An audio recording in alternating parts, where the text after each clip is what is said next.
At that moment, Shopkeeper Song and his son realized that I was actually Shen. As soon as I arrived, Shopkeeper Song showered me with flattery. Why is this old trickster being so polite today? I just gave your son a good beating. But since you've chosen to engage in mutual flattery, let's go with it. Young Master Song couldn't hold back any longer and asked, "May I ask what guidance Immortal Master Shen has come to offer?"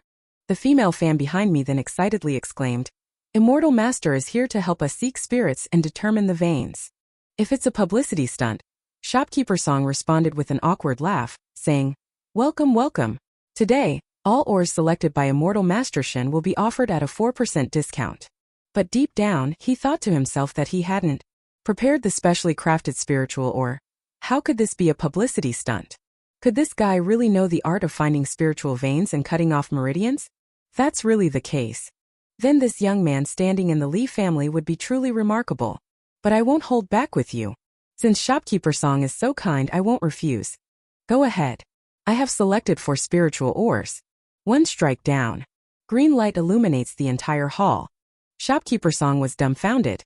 This was worth 3,000 spiritual stones, a full 16 times the original price. The girls were equally thrilled. Shopkeeper Song ultimately spent 3,000 spiritual stones to buy it back. Seeing the 3 bags full of spiritual stones, the girls' eyes also sparkled with greed. They directly picked up 1 bag and gave it to me. She also said it was just a small token of appreciation. A token of appreciation? More like a massive one, right? I'm stunned. Have you ever seen someone practically begging to give money away? I was just about to return the spiritual stone to her. Damn, this is way too overwhelming, isn't it? Maybe I should just accept it after all?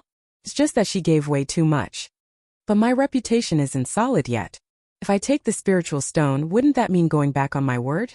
Who would dare to come to me in the future? Thinking of this, I pushed the spiritual stone away and said righteously, "This humble Taoist has said, for those destined, I ask for nothing in return." What does this mean, sir? The young lady was so frightened that she hurriedly began to explain.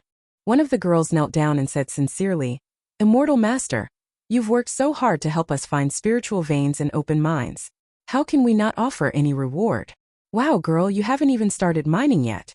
But the girl, as if weeping and complaining, said, "Just by the Immortal Master's gaze, good ore is sure to be found. If the Immortal Master refuses to accept our kindness, I absolutely will not agree." The others, seeing this, all followed suit. Wow, are you guys serious? But could you please stand up and talk? Why the hell can't I lift this at all? The girls thought it was me.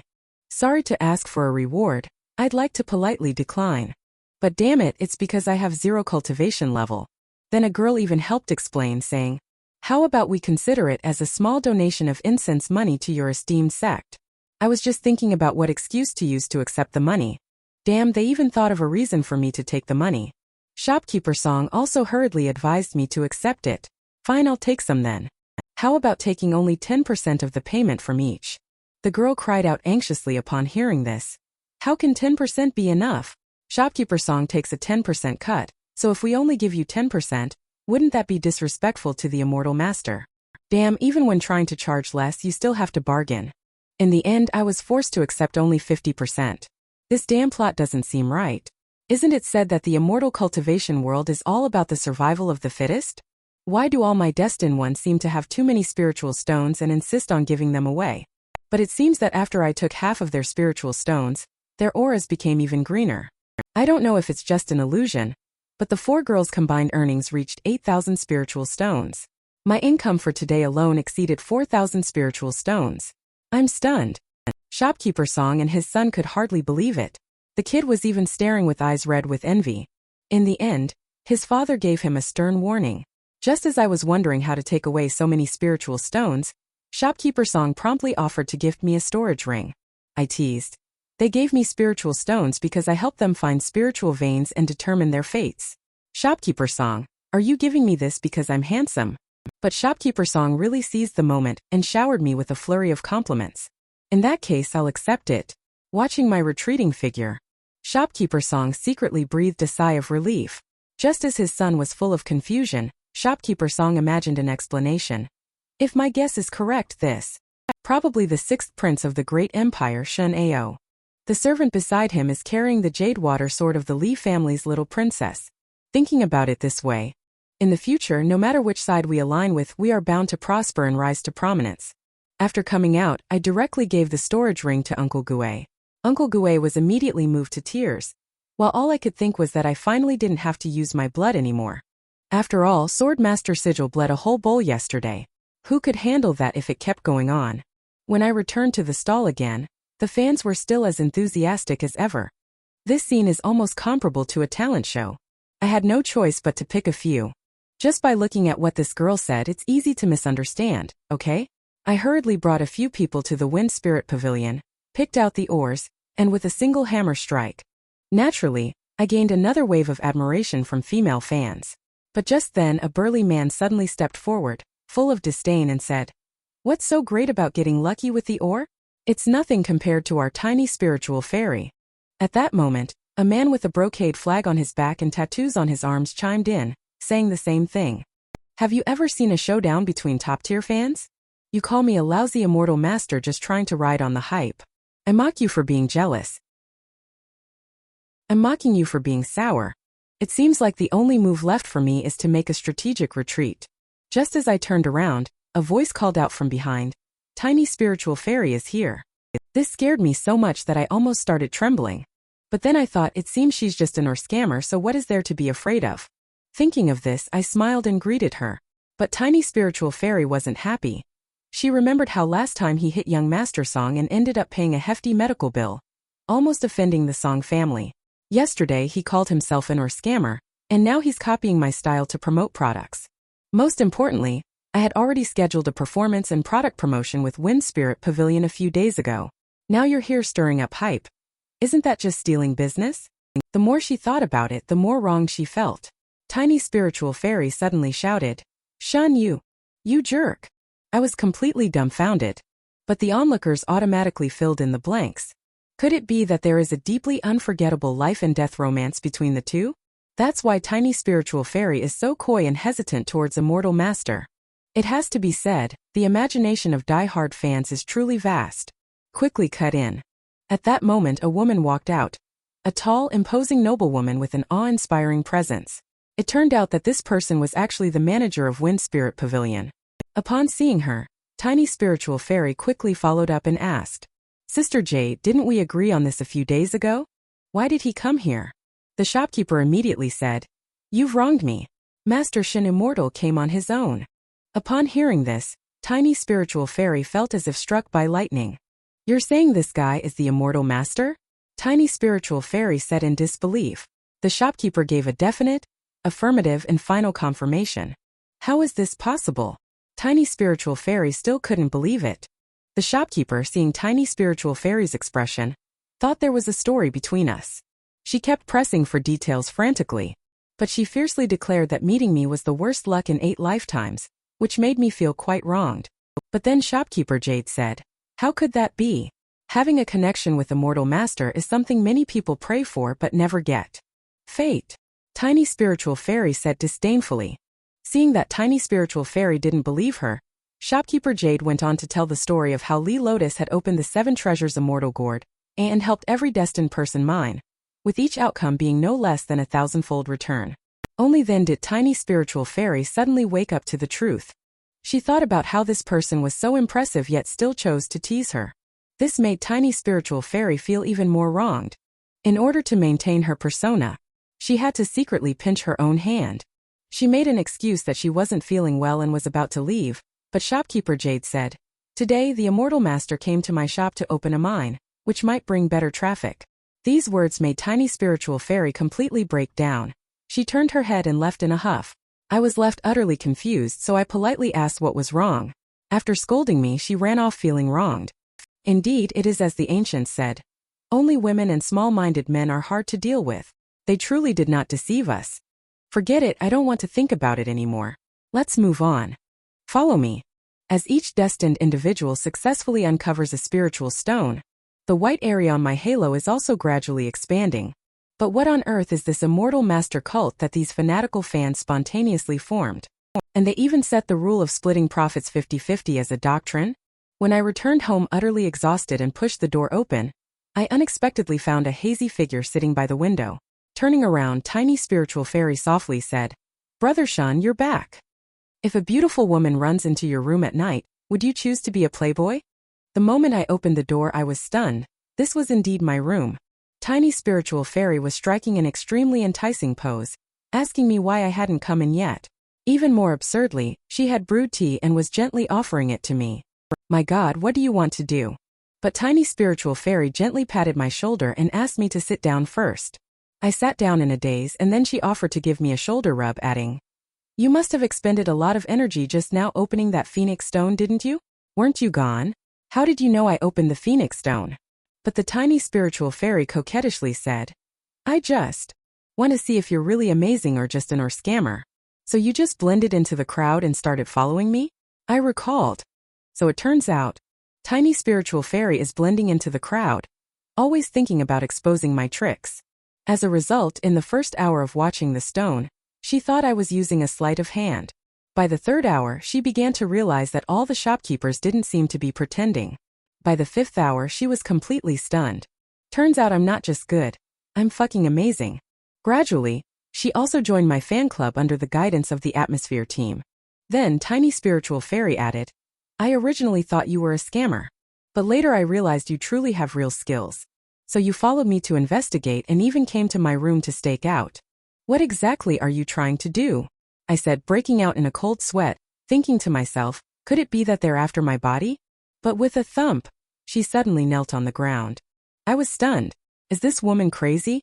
But tiny spiritual fairy sincerely said, "Please, Brother Shen, accept spiritual fairy as your disciple. Spiritual fairy is serious. I sincerely ask Brother Shen to teach me the art of finding spirits and determining veins." I was dumbfounded again, looking at the earnest face of tiny spiritual fairy. Oh my God. If she knew I was watching. If she knew I was watching others' auras to find spirits and determine veins. With her temper, wouldn't I end up in two pieces? At that thought, I decisively refused. Tiny spiritual fairy, upon hearing this, pitifully asked if I was rejecting her because she was ugly. Seeing this, I could only steel my heart and say, "You and I were never meant to be." Tiny spiritual fairy, upon hearing this, completely broke down and persistently insisted on creating a connection. I could only comfort her by saying, "You are so beautiful. Surely there will be other spiritual vein masters willing to take you as their disciple." But tiny spiritual fairy just wouldn't agree.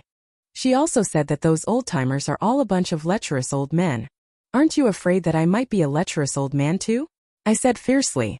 But the tiny spiritual fairy not only called me honest and kind but also gave me a good person card. I'm shattered. I'm not a good person, you know, Miss Spiritual Fairy. I am the womanizer king. Tiny spiritual fairy naively asked, "What is a womanizer king? Can you eat it?" I'm speechless. I can only repeatedly emphasize that I absolutely will not take you as my disciple. But tiny spiritual fairy paid no heed and directly took over my bed. She even wished me good night. Then she fell asleep. I was stunned. But then I yelled urgently, even if you take over my bed, I won't take you as my apprentice." Looking at her unresponsive self, I could only turn away helplessly. At this moment, how I wish I were a true womanizer. Helpless, I could only come and sleep with Uncle Gue.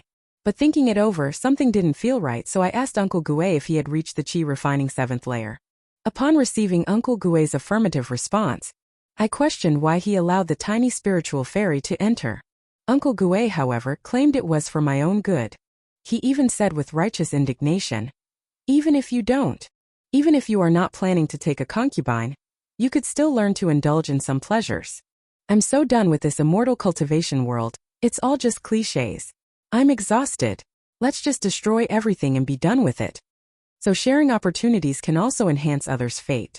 When I waved my hand generously and directly gave Uncle Gue 1,000 spiritual stones I obtained from mining to cultivate with, Uncle Gue's halo above his head was strengthened once again. It seems my guess was right. But at that moment, Uncle Gue suddenly made a suggestion to me. "Your Highness, why not take this opportunity to cultivate the epic flame manual?" That's right, I actually forgot about that. After taking the manual, I said, "It turns out that due to the previous owner of this body's mediocre aptitude, he could only cultivate this manual. However, cultivation consumed too many spiritual stones, which he couldn't afford back then, so the book was neglected. But with my current financial foundation, there's no need to worry. It seems that no matter where you are, getting stronger always requires spending money. Thinking of this, I immediately asked Uncle Gue to fetch me 100 spiritual stones so I could cultivate tonight. This made Uncle Gue respond with a pleased and affirmative yes. Then, he hid alone in a corner, truly overwhelmed by a mix of emotions. Imperial Consort Lawn, you may now rest in peace once more. As for me, I then sat inside the wooden tub in the room to cultivate.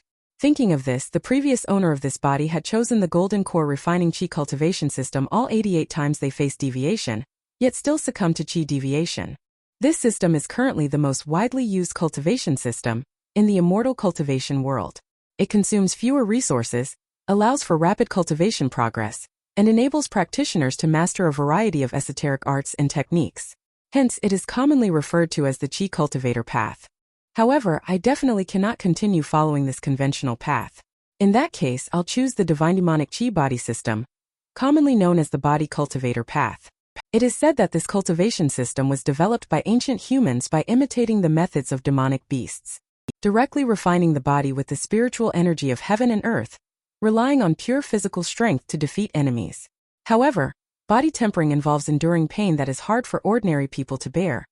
Pain akin to having tendons pulled, bones broken, and being bitten by thousands of ants all over the body. The intense pain caused my entire body to tremble slightly. The volcanic surge in my body temperature made me feel as if I were about to explode. Finally, with a boom, flames erupted all around. But just as I felt on the verge of breaking through the restraints, everything suddenly calmed down. I could feel the enhanced power within me. I thought to myself that spending money really does have its uses. If I had spent more aggressively, I could have broken through that barrier today. Thinking of this, I immediately asked Uncle Gue to give me more spiritual stones. Meanwhile, Uncle Gue and Qin Gao were anxiously waiting outside the house. Just as Uncle Gue was still worried about whether I might have any issues, the door suddenly opened and I stepped out. The even more handsome and dashing me with 8-pack abs walked out. At that moment, I finally understood why there are so many cultivation fanatics. I feel the explosive power all over my body. It's truly exhilarating. Then I said confidently, "Come on, Uncle Gue, try to take my punch." Then I took a step forward. With extreme speed, I instantly appeared in front of Uncle Gue. In a flash, my palm collided with Uncle Gue's in a powerful clash. The fierce blast of energy caused the surroundings to instantly erupt in a blaze of flames. The speed of this punch, the power, the exhilaration, could it be the divine demonic body tempering first layer? Uncle Gue's face was filled with astonishment. What does it feel like for a body tempering first layer punch to rival the might of Qi refining fourth layer? Just as I was secretly gloating, Uncle Gue couldn't help but exclaim, "This technique and art are indeed nearly invincible in close combat." Just one session of cultivation consumes so much that I can't help but feel a pang of pain. But Uncle Gue comforted me, saying, "With your Highness's ability to locate spiritual veins and sever them, are you still afraid of not earning spiritual stones?" In that case, let's go with it. Watch how I stir up the winds and clouds of this world. Just then the sky was about to light up. I was just about to take Uncle Gue out to grab a bite and continue mooching off fate. But as soon as I opened the door, cries for help came from ahead. What? It was actually Tiny Spiritual Fairy who was kidnapped. Uncle Gue anxiously asked me, "Should we chase after them?" Of course. A mere Qi refining 8th layer dares to act so arrogantly in front of me. The glimpse of opportunity one just saw, though fleeting, I definitely didn't mistake it. I believe Tiny Spiritual Fairy should not be in danger. Uncle Gue, however, was relieved, thinking that I finally had someone I liked. I think this is a great opportunity, How could I not take advantage of it? The more I think about it, the harder it is to suppress the smile on my face. And the masked man, with Tiny Spiritual Fairy in tow, sped away at full throttle. Suddenly, with an urgent screech of brakes, the masked man came to a halt right at the edge of the cliff, and Uncle Gue and I had just arrived at that moment. Without a word, Uncle Gue drew the purple feather soft sword and stood in front to shield us. The masked man seemed to have been waiting specifically for us. We calmly stood our ground, and sure enough, the masked man casually tossed the Tiny Spiritual Fairy aside. He laughed heartily on the ground and said, "Even heroes find it hard to resist the charms of a beauty. Shinopi, you really caught up after all. So this kid's target is actually me." And upon hearing this, Uncle Gue flew into a rage instantly. He raised his hand, gripping his sword, and charged swiftly toward the masked man.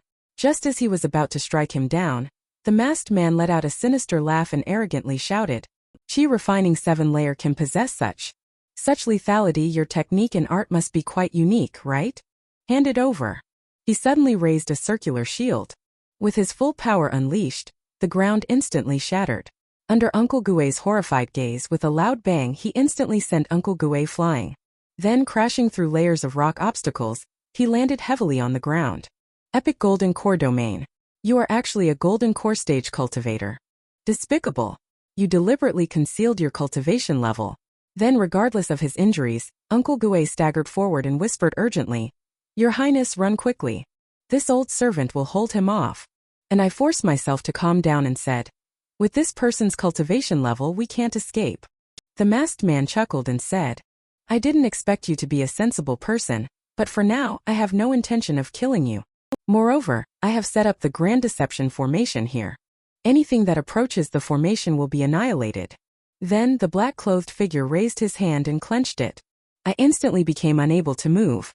Then, as he took out the heart-seizing Dan, he said coldly, "Since you say that I have no connection with you, then I have no choice but to force a connection." Seeking a connection? A figure in my mind gradually overlaps. It seems that last time someone already said that we are not meant to be. But that person was brimming with confidence. He claimed to be the chosen one by destiny. With a fate as dark as a lump of coal, you say? You are the guest known as Black X. That guest with a fate darker than mine. Excellent. I am the sacred cult Black X, true master sacred cult. I, the great empire, am under the jurisdiction of the Great White Celestial Grotto. And the Great White Celestial Grotto is a vassal of the epic divine sky sanctuary. It seems there is no so-called sacred cult. But after hearing this, Black X sneered coldly. What is the mere Great White Celestial Grotto compared to our sacred spirit cult? On the day our sacred spirit cult reigns supreme over the world, even the epic divine sky sanctuary could be obliterated in the blink of an eye. Damn, is this guy insane? But Uncle Gue's expression changed drastically upon hearing this. This guy is actually a follower of the evil spirit cult. It turns out that the immortal cultivation world is divided into 36 celestial grottos, 72 blessing lands, and 12 sanctuaries. These sects, although their relationships are intricate and complex, they appear relatively harmonious on the surface. Besides these sects, in the shadows, there are also some evil forces lurking. The evil spirit cult is one of the most powerful forces among them. It is said that the evil spirit cult generally cultivates by using the blood, essence, and souls of others to strengthen themselves. In short, it is extremely evil, very, very exceptionally evil. At this moment, I finally remembered. But since it's come to this, there's no other way. If your target is me, then let Uncle Gue and the tiny spiritual fairy go. How about that? But after hearing this, Black X straightforwardly said, "There is only one heart-seizing Dan. Except for you, both of them must die." Then he lewdly laughed and said he would do unspeakable things to tiny spiritual fairy. Damn, this guy's villainous look is just too straightforward. Who in the world spills all their plans right from the start? Thinking of this, I even teased him, asking if he wouldn't reconsider. This guy even stubbornly said, "You're not qualified to negotiate terms with me." That sounds a bit like a classic villain line. Then I said with a smile, "Aren't you curious about where my other attendant has gone?" Black X said indifferently, "Your other attendant is no match for me either." I chuckled. "What about them?" Then dozens of law enforcement officers flew in on their swords from the sky. Formed the formation. The law enforcement team raised their swords, coalescing powerful sword chi one after another. Dozens of them together formed a massive, soaring sword chi that shot toward the sky. Under Black X's horrified gaze, the sword light instantly pierced through the formation, striking directly at Black X. At the critical moment, Black X activated the Nether Blood Hand Seal, but he couldn't hold on for even 3 seconds before being instantly impaled. He was instantly defeated. At that moment, Qin Gao happened to run over excitedly. Just as Uncle Gue was wondering how Qin Gao knew we were in danger and went to seek help, I explained that I had sent Qin Gao ahead of time. This move was full of confidence and brilliant foresight. Naturally, this earned Qin Gao's full admiration once again. Uncle Gue remarked with relief from the side, "Imperial Consort Lan, you can now rest in peace," with a smile. And surprisingly, Qin Gao managed to persuade 3 captains to come out.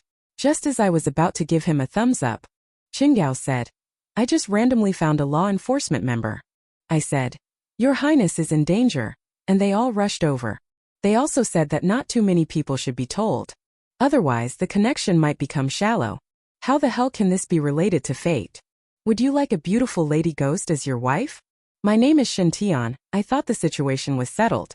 However, Black X slowly got up from the ground. He chuckled darkly, licked the blood from the corner of his mouth and said, "Do you really think I don't have any aces up my sleeve?" This instantly put me on high alert.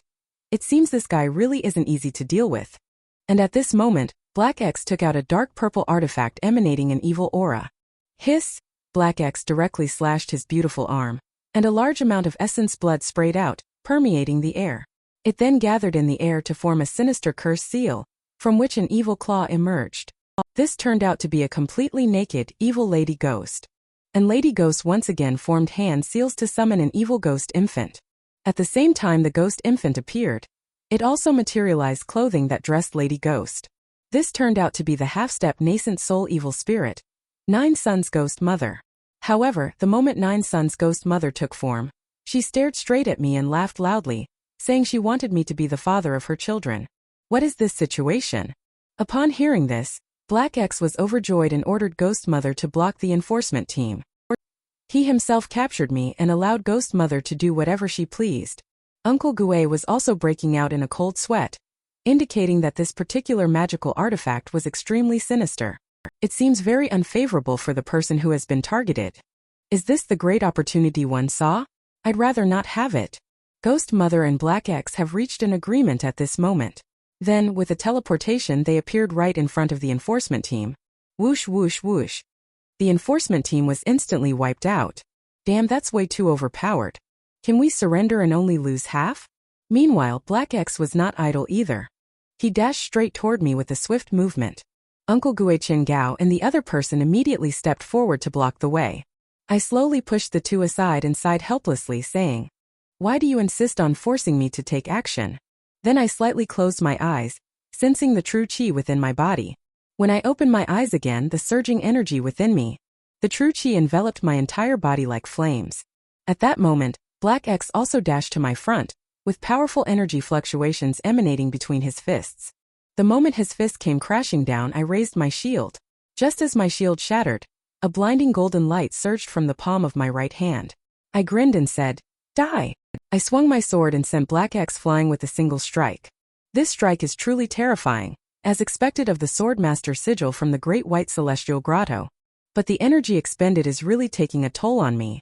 I collapsed to the ground, gasping for breath, and said, "But damn, using up a full 3,000 spiritual stones is what really hurts the most. It seems like in this immortal cultivation world, you can only survive by spending like crazy." Just as Uncle Gue was worried about whether I was okay, I staggered to my feet and said, "It's fine, Uncle Gue, I'm good. I'm all right." However, I looked at Black X lying on the ground and the magical artifact. Is this equipment dropped from killing monsters the great opportunity one saw? Have you ever flirted with Lady Ghost? Or does Lady Ghost just seem delicate and charming? My gaze returns to the rosary beads I'm staring at, lost in thought. It seems that after the death of Black X True Master, not only has the power of the rosary beads begun to weaken, even Ghost Mother seems to have suffered a heavy blow, continuously roaring in agony. Then she dissipated into nothing. After thinking it over, I decided to study it further.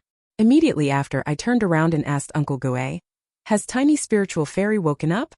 And Uncle Gue sighed, saying that Tiny Spiritual Fairy had been unconscious all along. After hearing this, I thought for a moment and said, "I understand. I'll go see her later." But these words made Uncle Gue think I cared a lot about Tiny Spiritual Fairy, and he thought to himself, if Imperial Consort Lan knew from beyond, she should bless him well. Meanwhile, I stared at this string of prayer beads thinking, I spent 3,000 spirit stones on this gotcha pull and ended up with such a thing. It's cracked and not even smooth. Feels like a huge loss. While secretly feeling the pinch, I picked up the prayer beads and started rolling them in my hand. But after just a few turns, a voice suddenly came from inside. Whoa, that scared me so much I shivered and quickly threw the prayer beads away. Then a wisp of green smoke slowly rose from the prayer beads, eventually transforming into the Ghost Mother. Oh my god. In my current state, there's no way I can defeat her. Am I about to game over? Wait. She seems to be looking even weaker. It appears she has also suffered heavy injuries. But suddenly, as if struck by a thought, I urgently shout, "Why are you out again?" I must reiterate, I have no interest in being an instant dad. After hearing this, Ghost Mother fell silent for a moment, then said shyly, "You're interrogating me like this and you still won't let me come out?" Hearing this, I was completely stunned. The prayer beads turned out to be the 9 Suns Ghost Mother's parasitic magical artifact. But suddenly it seemed like I remembered something amusing. I shook the prayer beads vigorously while grinning mischievously and asked, "Is this the way you mean to handle it?" But this made Ghost Mother instantly curl up in pain. Damn, that reaction was way too intense. Anyone who didn't know better would think I did something to you. Maybe I should try to comfort you a bit. But suddenly, Ghost Mother knelt down and said sincerely, "Thank you, Immortal Master, for using your sword to disperse the resentment and restore Niner's sanity. Niner has no way to repay you. Offering myself in marriage is definitely out of the question," I immediately clarified upon realizing. But this remark suddenly deepened Niner's resentment. Could it be that the resentment hasn't been completely severed? I raised my sword and asked. This frightened Niner into hastily explaining that there was no problem anymore. That's more like it. Meanwhile, far across the sea, the Long River Sword Lord sensed that I had used the Sword Master sigil and was furious. To see what kind of person dared to take his precious daughter away, he immediately sent Xiang to the Great Empire to bring me back. And at this moment our Xiang was also. After receiving the message from the evil spirit cult and me, he read the contents of the letter and then vanished in a flash, heading straight for the Great Empire. So Lady Ghost can actually look this good? When I stared at these ghost infants again, I felt that things had taken a serious turn. Although Niner is not biologically related to them, mother and child have relied on each other for survival over the years. And because these young children were sacrificed through evil rituals, they cannot be reincarnated. For this reason, Niner grabbed the hem of my clothes, pleading desperately for me to perform rites so they could be reincarnated. She was not only willing to be a servant for eternity, but even said she would consent to being toyed with. Who the hell wants to toy with you? Bro is not that kind of person, but he's capable of doing such things. At that very moment, the ribbon covering Niner's eyes suddenly loosened, and then it slipped off and fell to the ground. Wow, damn. Are lady ghosts these days really that good looking too? I suddenly understand why so many people in ghost stories get enchanted by lady ghosts. Who could resist a lady ghost like that? Then it occurred to me that her entire family was slaughtered, and she couldn't even reincarnate. It's really quite pitiful. Thinking of this, I tugged hard at the hem of my clothes and said, "Don't worry, I will ensure these children are properly guided to the afterlife." After hearing this, Niner happily thanked me repeatedly. But as I turned to think about it, how exactly do I go about guiding them to the afterlife? I pondered, wondering if it meant guiding them through physical means. When Niner asked in confusion what physical transcendence meant, I raised my sword and said seriously, "Just like what I did earlier, one swift slash and it's done." This scared Niner into pleading desperately. It seems I also think it's unreliable. If I accidentally cut the prayer beads, you guys would be done for. Since that's the case. In that case, I'll have to wear it for now and then figure out a way to help these children reincarnate. These words left Niner momentarily stunned. After she came to her senses, she couldn't hold back anymore and finally burst into tears of joy. Then I asked, "It's not going to work for you to follow me around every day like this." But Niner excitedly expressed that she could return to the prayer beads to recuperate. She could also absorb the resentment within the prayer beads to restore herself. Damn, if she keeps absorbing resentment, won't Niner and the souls of those young children be eroded again? When the 9 Suns Ghost Mother reappears in the world, won't I be the first to bite the dust? Thinking of this, I broke out in a cold sweat and asked, "Can you recover by absorbing the spiritual stone?" Niner happily said, "Of course we can." Then she nestled into the spiritual stone pouch, gazing at the bag in her hand. I breathed a sigh of relief. This is finally temporarily resolved. At this moment, Uncle Gue also walked in. Upon learning that I had subdued Niner, he secretly thought excitedly that there wasn't much difference between Lady Ghost and a woman with the lights off, especially when he imagined again that Imperial Consort Lon would definitely rest in peace with a smile upon knowing this. He truly is a talent. Then the scene shifts, as the evil spirit cult senses the fading aura on Black X's soul token. Although he found it a bit hard to believe, he immediately dispatched Black W to investigate. He also mentioned that if possible, they should recruit the 6th prince of the Great Empire into the sect. And my 6th brother just happened to break through to the Foundation establishment stage at that moment. He was secretly excited and preparing to get a gift for apprenticeship at the Myriad Spirits Garden, but then he remembered that I had already visited the Myriad Spirits Garden. He could only sigh to himself, hoping that my bad luck wouldn't affect his fate. Meanwhile, reminded by Uncle Gue, I had just arrived in front of Tiny Spiritual Fairy's bed. I was secretly worrying about what to do when Uncle Gue then claimed he had a solution. Under my skeptical gaze, Uncle Gue directly took out a silver needle. To prove my innocence, I jumped off the cliff. Tiny Spiritual Fairy was so heartbroken that it felt as if her liver and intestines were torn apart. The perspective returns to the moment before Uncle Gue inserted the silver needle. I stopped him just in time. I thought to myself, with these needles of yours, wouldn't that take someone's life? I think it's better to use scientifically proven first aid methods from the past. I raised my hands and pressed them against Tiny Spiritual Fairy's chest. I kept pressing on the chest to see if Tiny Spiritual Fairy would wake up. But it doesn't seem to have any effect. Do I really have to perform CPR? Thinking this, I had no choice but to lean in. But just at that moment, Tiny Spiritual Fairy slowly opened her eyes and saw that I was taking advantage of her vulnerable state to kiss her. The previous fondness vanished in an instant. She was momentarily flustered and at a loss for what to do. She could only choose to continue pretending to be unconscious. And after I performed CPR on her, I discovered, it seems her complexion has turned even worse. Could it be that it's not working? And at this moment, Uncle Gue is frightening again. He suggested trying acupuncture with needles to see if it works. I quickly refused. Then it occurred to me that Black X might have left some kind of backup plan on her.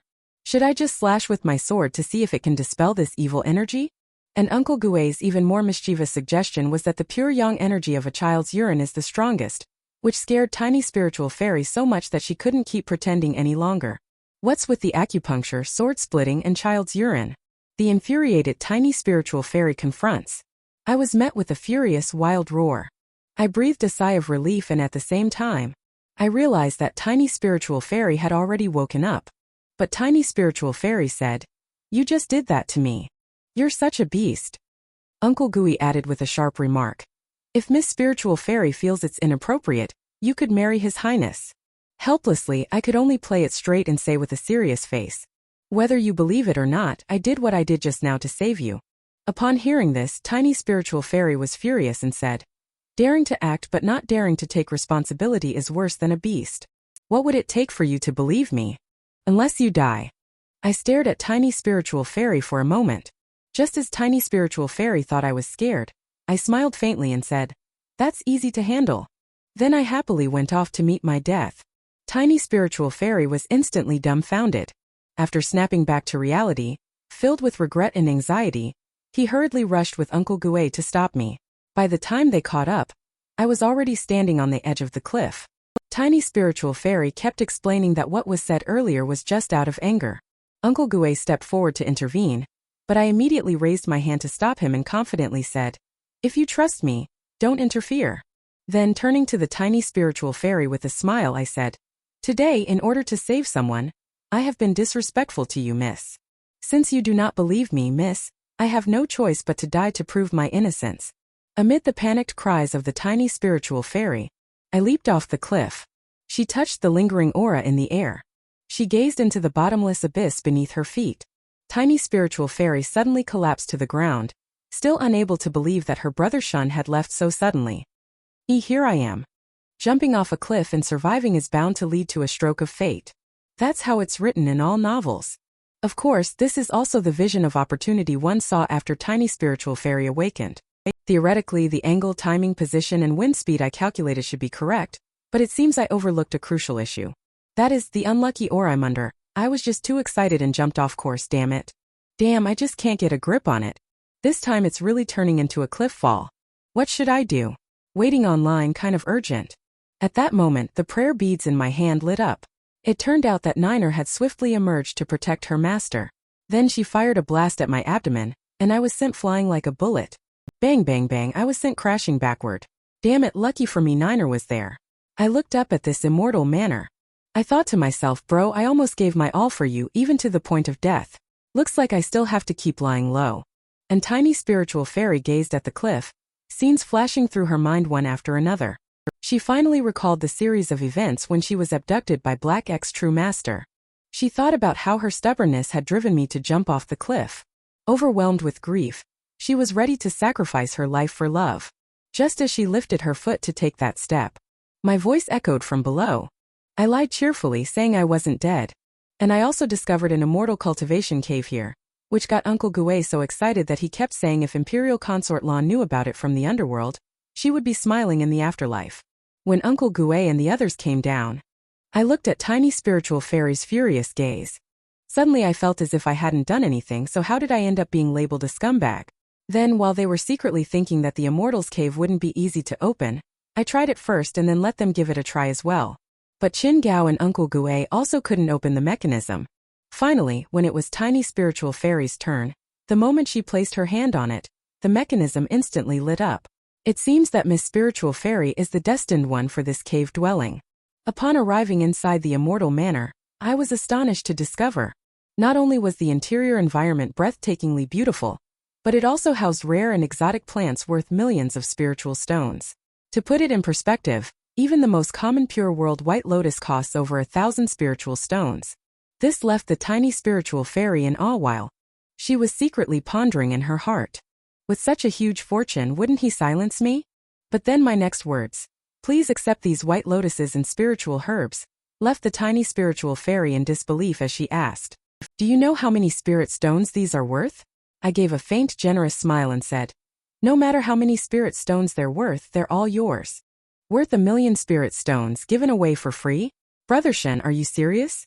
This has moved tiny spiritual fairy to tears.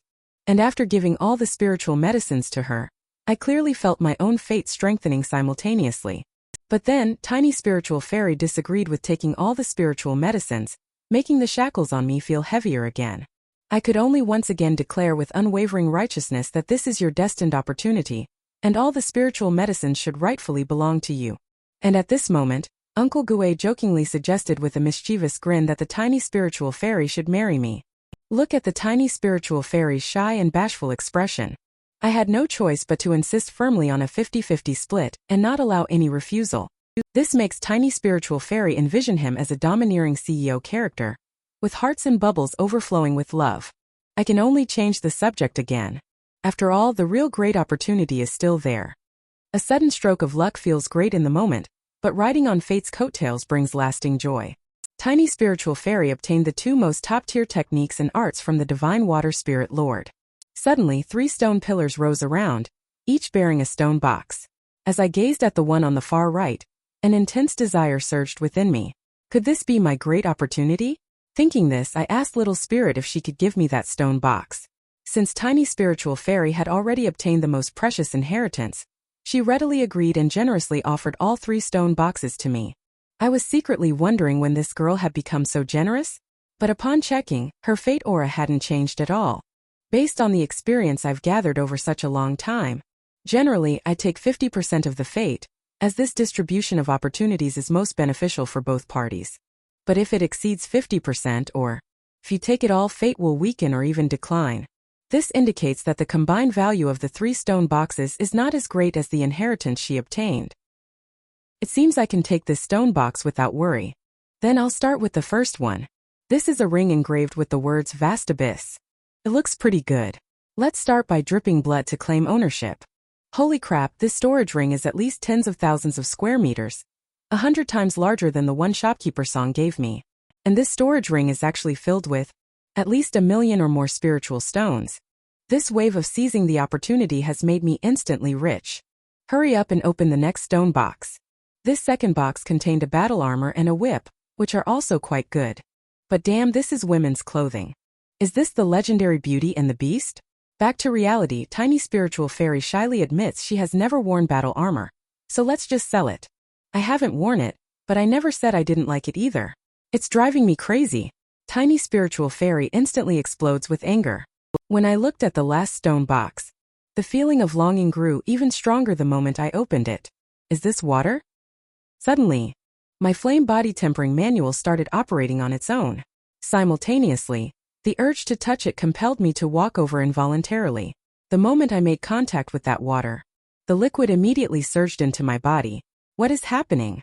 But then came an unprecedented pain throughout my entire body. The intense pain made it impossible for me to maintain my physical stability. Faced with Uncle Gue's anxiety and tiny spiritual fairy's panic, I simply had no time to explain. I was in so much pain that I couldn't utter a single word or syllable, only silent screams. Finally, I suddenly collapsed to the ground. When I woke up again, Uncle Gue, overwhelmed with emotion, was in tears. He kept murmuring, "Thanks to the blessings of Imperial Consort Lan." And only then did I realize that the black box I had absorbed was actually the primordial heavy water. This is an even more precious treasure than the 7 treasures immortal gourd. Primordial heavy water. This is also the greatest reliance of the divine water spirit, Lord in dominating the immortal cultivation world. Generally, even those below the golden core stage dare not attempt it lightly. And I, only at the body tempering first layer, forcibly refined the primordial heavy water. Can you imagine that? Uncle Gue even told me that the primordial heavy water has been absorbed into my kidneys. Damn it, is this going to make me donate a kidney or something? Wait, that thing is absorbing my essence? Damn, they always say women are like water, but this primordial heavy water actually absorbs essence? Damn it, if it keeps sucking, there'll be nothing left. It seems he can use the spiritual stone of the vast abyss ring to convert it into essence. But as I absorb the spiritual stone, it seems it still hasn't stopped. It seems I can only continue absorbing spiritual stones to fill the void within my body. Then 3,000, 5,000, 6,000, 7,000, 10,000. A full 10,000 spiritual stones were needed just for me to break through to the body tempering 4th layer. I really am the ultimate pay-to-win player. Fortunately, the primordial heavy water has finally settled down. And Uncle Gue couldn't help but sigh, realizing that with the prince's help, he barely managed to break through to the chi refining 8th layer in just half a month. The prince, using the widely available flame body tempering manual, broke through continuously in just 1 hour. If Imperial Consort Lan knew of this in the afterlife, she would surely smile with eternal peace. And I, with my 8-pack abs stretched lazily and excitedly, expressed, "Try taking another punch from me." Then I dashed forward in a sudden rush. Uncle Gue immediately executed the demonic sunflower bodyguard technique, and demonic sunflowers bloomed one after another. In the next instant, red and blue lights collided fiercely.